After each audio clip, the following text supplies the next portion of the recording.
ভীষণই ভালো লাগছে এবং I feel I count my blessings every day. কারণ এই বছরটা টাচউড এতটা সুন্দরভাবে একটা শুরু হয়েছে। রাখিদির সাথে যে কখনো স্ক্রিন স্পেস শেয়ার করব সেটা ভাবিনি, এবং তারপরে দি মিঠুন চক্রবর্তী খুব স্যাডলি এখন একটু স্পয়লার অ্যালার্ট দিয়ে দিচ্ছে, আমার দেবশ্রীদির সাথে কোনো সিন নেই। আমি খুব চেষ্টা করেছিলাম যাতে একটা কোথাও একটা থাকতে পারি, কিন্তু নেই। অফকোর্স যেরকম বললাম that I feel very blessed. আর এই ছবিটাও ইনফ্যাক্ট লট অফ ফার্স্টস, কারণ বিট্টুদার হাউসের সাথে প্রথম কাজ, বিট্টুদার সাথে প্রথম কাজ, পথিকৃতের সাথে আমার প্রথম কাজ। তো রিয়েলি লুকিং ফরওয়ার্ড টু ইট। তোমরা তো জানোই পরশু থেকে শুটিং শুরু, আমার যদিও একটু পরে আছে, একটু সময় আছে প্রেপ করার জন্য, কিন্তু টিমের কাজ শুরু পরশু থেকে। So super excited. একদমই বলতে পারবো না, কিন্তু জাস্ট বলতে পারি যে আমার চরিত্রের নাম অনুরাধা। অনুরাধা একজন জার্নালিস্ট, আর বাকি কিছু বলা যাবে না। বাকিটা ক্রমশ প্রকাশ্য। হ্যাঁ, অনেকটা, অনেক সত্য উদ্ঘাটন করব আমরা।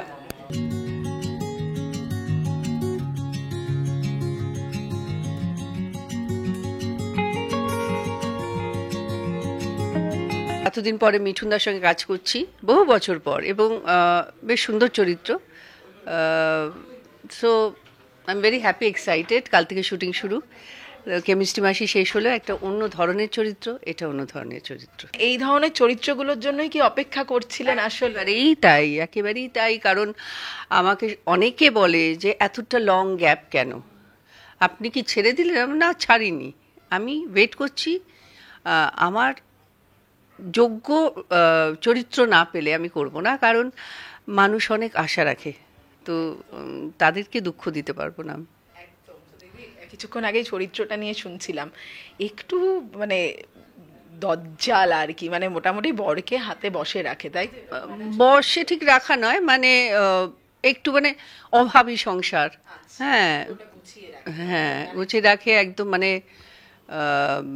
এদিক থেকে ওদিক হতে দেবে না, মানে সেলাই করে সংসারটা চলে, এরকম ধরনের চরিত্র। তো মিঠুন চক্রবর্তী দেবশ্রী জুটির কামব্যাক, এটাই এই ছবির সবার আগেই প্রথম, এটা দিয়েই খবরটা হয়েছিল যে এই জুটির কামব্যাক 16 বছর পর। দিদি কি বলবেন, মানে এটা নিয়ে আপনার কতটা ভালো লাগা? আমার তো ভীষণ ভালো লাগছে, ভীষণ এক্সাইটেড। প্রচুর ছবি করেছি মিঠুনদার সঙ্গে, এবং আমরা খুব আনন্দ করেই ছবি করি, খুব হই হুল্লোড় করি, এবং মিঠুনদা খুবই মজা করতে ভালোবাসে, তো বেশ সুন্দর কাটে আমাদের সময়গুলো। প্রথম কথা তো এটা খুবই আমার জন্য এক্সাইটিং যে মিঠুন চক্রবর্তী সাথে আমি স্ক্রিন শেয়ার করব, এবং মিঠুন চক্রবর্তী দেবশ্রী রায় অনেকদিন বাদে একসাথে আবার জুটি হিসেবে আসছেন। আশা করি দর্শকরা সবাই সেটার ব্যাপারে খুবই এক্সাইটেড থাকবেন। আমার সৌভাগ্য এটা যে ওনার সাথে অভিনয় করার সুযোগ পাচ্ছি। আমার চরিত্রটি খুবই ছোট, আমি এখানে একটা ক্যামেও করছি অতিথি শিল্পী হিসেবে, কিন্তু আমার যে কটি সিনস আছে সে সবগুলোই মিঠুন চক্রবর্তীর সাথে। এবং আমার চরিত্রটা ছোট হলেও চরিত্রটা খুব ইম্পর্টেন্ট, কতগুলো জাংশনে এরা দুজনে দেখা হয়, সেটা সিনেমা শুরু থেকে একদম শেষ পর্যন্ত। এবং এদের মধ্যে এক ধরনের বন্ধুত্ব আছে, অসমবয়সী বন্ধুত্ব, মানে আমি ওনার চরিত্রকে দাদা বলে ডাকি, কিন্তু আমাদের মধ্যে আবার একসাথে বসে মদও খায় তারা। হ্যাঁ, এবং আমি এই চরিত্রটিতে প্রথমবার এমন একটা সোশ্যাল স্ট্যাটাসের ক্যারেক্টার প্লে করছি যেটা আমি আগে করিনি কখনো, তো সেই হিসেবে আমার কাছে নতুন। এবং অবভিয়াসলি কালকে থেকে শুটিং শুরু হবে। আমি লুকিং ফরওয়ার্ড যে ওনার সাথে শুটিংয়ের এক্সপিরিয়েন্স কীরকম হবে, এবং উনি একজন লেজেন্ড, ওনার সাথে অভিনয় করার সুযোগ এবং শেখার সুযোগ যে ঘটবে, সেইটা ভেবে আমার খুব আনন্দ হচ্ছে। অধিকৃত বলো, আমার এন্টায়ার টিম বলো, সবাই মিলে আমরা প্ল্যান করলাম যে না, এমন একটা সাবজেক্ট করি যেটা অত্যন্ত হৃদয়স্পর্শী হবে, চূড়ান্তভাবে অডিয়েন্স সেই ছবিটার সঙ্গে কানেক্ট করতে পারবেন, সেই গল্পটার সঙ্গে, সেই চরিত্রগুলোর সঙ্গে কানেক্ট করতে পারবেন, এবং সেইখান থেকেই আছে শাস্ত্রীর জন্ম। ঠিক আছে, এবং তারপরে যখন গল্পটা 1 বছর আগে আমরা মিঠুন আঙ্কেলকে শোনাই, শুধু জাস্ট ওয়ান লাইন এটা শোনাই, আমাকে বললো, বিটু আমার হোল ক্যারিয়ারে এরকম গল্প শুনিনি। ঠিক আছে, তো তখন না মানে কনফিডেন্সটা অনেকটা বুস্ট আপ হয়ে গেল। হ্যাঁ, না তাহলে ঠিক আছে, এইবার এটাকে কি করে মোল্ড করা যায়, কীভাবে, মানে প্রায় 15-20টা ড্রাফটের পর এসে একটা জায়গায় দাঁড়িয়েছে। ঠিক আছে, তো এতগুলো ড্রাফট শুনছি, পছন্দ হচ্ছে না, এখানে এখানে করে, তো সবাই মিলে এটাকে সমানভাবে পরিশ্রমটা করেছি, এবং যতক্ষণ না ফ্লোরে যাচ্ছি, মানে আগামীকাল ফ্লোরে যাব, এবং আজকে তো বড় একটা প্রাপ্তির দিন, কারণ শুভ মহরত। এবং আমার সঙ্গে শুধুমাত্র সোমস এন্টারটেনমেন্ট নয়, এই বেঙ্গল ইন্ডাস্ট্রি একজন স্টলওয়ার্ড প্রোডাকশন, সেটা হচ্ছে সুরিন্দর ফিল্মস, সুরিন্দর আঙ্কেল, জানেদা, ওনারা জয়েন করছেন, এটা আমার কাছে প্রাপ্তি। তো জয়ন্তী যখন আসছি, বুঝতে পারছো এত বড় একটা ক্যানভাসকে নিয়ে, কারণ স্বয়ং শাস্ত্রীর ভূমিকায় মিঠুন চক্রবর্তী, ওনার সঙ্গে প্রায় 16 বছর বাদে কেমিস্ট্রিকে আমরা ফেরাচ্ছি হচ্ছে দেবশ্রী আন্টি। তাছাড়া সমস্ত বাঘা বাঘা লেজেন্ডারি অ্যাক্টররা রয়েছেন, যেমন ধরো রয়েছেন রনিদা, রজতাভ দত্ত, রয়েছেন হচ্ছে অপুদা, হ্যাঁ, রয়েছেন হচ্ছে আমাদের কাঞ্চনদা, রয়েছেন অম্বরীশ, রয়েছেন অনির্বাণদা, কে নেই, মিউজিকে ইন্দ্রদীপ দাশগুপ্ত। তো বুঝতেই পারছো যে নিজের নামটা নিলেন না কেন? আমি তো লেবার, আমি তো পেছন থেকে সারাক্ষণ দৌড়ে যাচ্ছি, ঠিক আছে। তো এতগুলো মানুষ যে ভরসা নিয়ে আমার উপর ভরসা করেছেন, আমার সঙ্গে যুক্ত হয়েছেন, এটা আমার কাছে সত্যি প্রাপ্তি, ঠিক আছে। তো সৌরসেনী রয়েছে অবশ্যই। তো সর্বোচ্চই আমি বলছি যে সবাই মিলে যখন রয়েছি, something big it has to be. এবং পুজোতে আমি এইটুকু গ্যারেন্টি নিয়ে বলতে পারছি যে এই পুজোতে কিন্তু মানে একটা বড়োভাবে শাস্ত্রী আসতে চলেছে, এবং বিশ্বাস নিয়ে বলতে পারছি কি অডিয়েন্সরা কিন্তু তার সঙ্গে ফুললি কানেক্ট করবেন, এবং এটা একটা নতুনত্ব একটা সাবজেক্ট আসতে চলেছে, যেটা আগে ওনারা কেউ চট করে দেখেননি। মিঠুন আঙ্কেলের সঙ্গে আমার ছোটোবেলায়, কারণ আমি না মানুষটার অন্ধভক্ত ছিলাম ছোটোবেলা থেকে, এজ এ চাইল্ড অ্যাক্টর, মানে কে খ্যাপায়নি, মানে অপর্ণা আন্টি, অপর্ণা সেন, উনি বোঝায় তোর মিঠুন তো এখানে দেখছি ফাঁড়ির মোড়ে তোর রিক্সা টানছে, এই টানছে, সেই, কি তুমি এরকম বলতে। এবং অপর্ণা আন্টির সঙ্গে আমার প্রচণ্ড রেগে যেতাম, এবং সবাই আমাকে খ্যাপাতো। সেই মানুষটার সঙ্গে প্রথমবার দেখা আমার মনে পড়ে, মানে নস্টালজিক হয়ে পড়ছি, অনেক আড্ডা হতে পারে এই নিয়ে। তো সেই মানুষটার সঙ্গে আবার কাজ, মানে ছোটোবেলায় প্রথম দেখা, যখন আমাকে নেতাজি ইন্ডোরে উনি এসে আমাকে বলেন ফার্স্ট কথা যে ওরে বাবা, আমি তো তোর কাছে অভিনয়ে হেরে যাবো, তুই সত্যি রায়ের ছবিতে কাজ করেছিস। তো এইভাবে, তো তারপর আস্তে আস্তে সেই মানুষটার সঙ্গে ভাগ্য দেবতা, সেই মানুষটার সঙ্গে লে হালুয়ালে বড় হয়ে, সেই মানুষটার সঙ্গে আবার একটা নন ফিকশন, এবং তারপর আবার এই সঙ্গে, এবং এটা আমার মানে গর্বের সীমা নেই যে যেখানে সত্যি মানে আমার হাউসে মানে মিঠুন আঙ্কেল যুক্ত হয়েছেন আশীর্বাদ করার জন্য, এটা সব থেকে বড় প্রাপ্তি। এইটা আমার খুব ভালো লাগছে যে আমাকে, আমি ইভেন এরপরেও আমার কিছু কাজ যেগুলো পরপর আসছে, এখন যেগুলো করছি, প্রত্যেকটা চরিত্র আলাদা। মানে আমার নিজের তো যে কোনো অভিনেতার তো তুমি জানো যে এটা ভীষণ ইন্টারেস্ট করে যে তাকে যদি আলাদা আলাদা চরিত্রে কাজ করা হয়। এবং আমার যেটা ধরো আগে অনেকবার এই নিয়ে আলোচনা তোমার সাথেও হয়েছে, কথা তুমি জিজ্ঞেসও করেছো আগে, যে আমার ভয় হয় কি না, যে আমি টাইপকাস্ট হয়ে যাব কি না।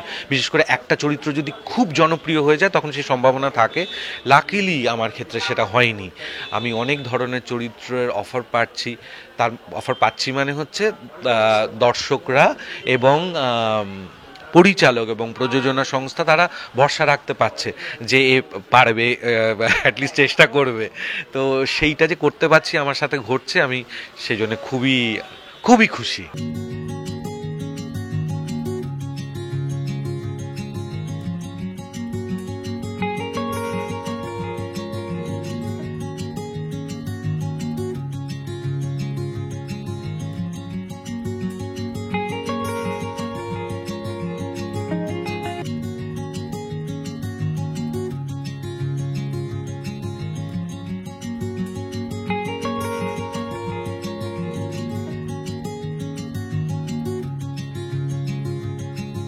না, আমরা চেষ্টা করেছি ওই মাস আর ক্লাস দুটোকে ব্যালেন্স করে করবার, যাতে একটা ভালো গল্প থাকে, একটা মেসেজ থাকে। অ্যাট দ্য সেম টাইম যেহেতু মিঠুনদাকে আমরা ছোটোবেলা থেকে দেখেছি এবং সেটা লার্জার দ্যান লাইফ ওয়েতেই, তো মিঠুনদাকে ট্রিবিউট দিয়ে কোথাও একটা আমরা ছবিটা করার চেষ্টা করেছি। মিঠুনদার ক্যারেক্টারটা ওইভাবেই আমরা ডিজাইন করেছি, লার্জার দ্যান লাইফ ডায়লগস ইত্যাদি দিয়ে।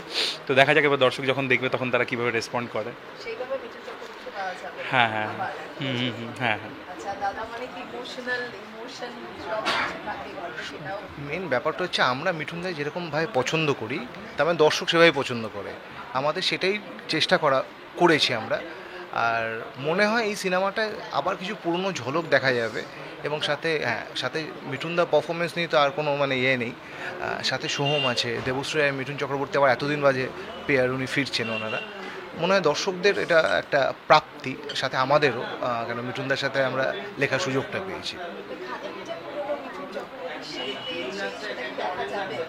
খানিকটা না, বেশ খানিকটা। না, প্রথম কথা হচ্ছে মানে একটু কন্টেন্ট নিয়ে ছবি করতে মানে সত্যি মানে আমার অনেক দিনের ইচ্ছে ছিল। তো সে তুলনায় দেখতে গেলে কাছের মানুষও was little bit anti suicidal, তারপর promoting a very unusual sports, মানে দাবাকে কেউ স্পোর্টস হিসেবে দেখে না। এবং এই সময় এই ছবিটা অ্যাস্ট্রোলজি ভার্সেস অ্যাস্ট্রোনমি নিয়ে, এবং সেখানে অ্যাস্ট্রোলজি কি আদেও সায়েন্স, মানে এটা কোনো সায়েন্টিফিক্যাল ব্যাখ্যা আছে কি আদেও, সেটা আর কি একটা বিশ্লেষণ আছে ছবিতে। এবং সেটা এখন ডিটেলসে বলবো না, ছবিটা দেখে দর্শকরা বুঝতে পারবেন ডেফিনেটলি। সেটা আমি বলতে পারবো না, কিন্তু হ্যাঁ মানে যেহেতু আমি ছোটোবেলা থেকে অ্যাসিস্ট করি, ছোটোবেলা মানে একটা সবাই আমাকে খুব কাছ থেকে দেখেছে এবং সবাই আমাকে খুব কাছ থেকে চেনে, এবং আই এম বিং ভেরি, মানে ওই দিক থেকে দেখতে গেলে মানে হ্যাঁ মানে everybody has been helpful and supportive. তো আজকে ওই দুটো ছবি নিয়ে না বলে একটু শাস্ত্রী নিয়ে বলি। শাস্ত্রীটা হচ্ছে একটা ফ্যান্টাসি ড্রামা ছবি, এবং it is a dream come true moment for me কে ডিরেক্টিং মিঠুন চক্রবর্তী। তো মিঠুনদার সাথে যদিও আমি দুটো ছবিতে অ্যাসিস্ট্যান্ট হিসেবে যখন আমি করতাম, তো মিঠুনদার সাথে দুটো ছবি মানে করেছি আমি, বাট হ্যাঁ মানে this is a dream come true moment কে ডিরেক্টিং মিঠুন চক্রবর্তী। আর তার সাথে একটা স্পেশাল ইউএসপি আছে, মানে Mithun Chakraborty and Debashree Roy together after probably 16 years. So হ্যাঁ আমি জানি দর্শকদের এক্সপেকটেশনসও খুব হাই, অ্যান্ড সেভাবেই আমরা স্ক্রিপ্টটাকে ডিজাইন করেছি। তো আশা করি স্ক্রিপ্টটা জাস্টিফাই করতে পারবো, এবং সব কিছু ঠিকঠাক থাকলে খুব তাড়াতাড়ি আসবে শাস্ত্রী, এবং পুজোতে আসবে শাস্ত্রী। এবং যদি টিজার ট্রেলার দেখে ভালো লাগে, এইটুকু দর্শকদের বলবো যে প্লিজ এসে সিনেমা হলে এসে সিনেমাটা দেখুন, এবং আপনাদের যদি ভালো লাগে আপনাদের কাছের মানুষকেও বলুন সিনেমাটা একবার হলে এসে দেখতে।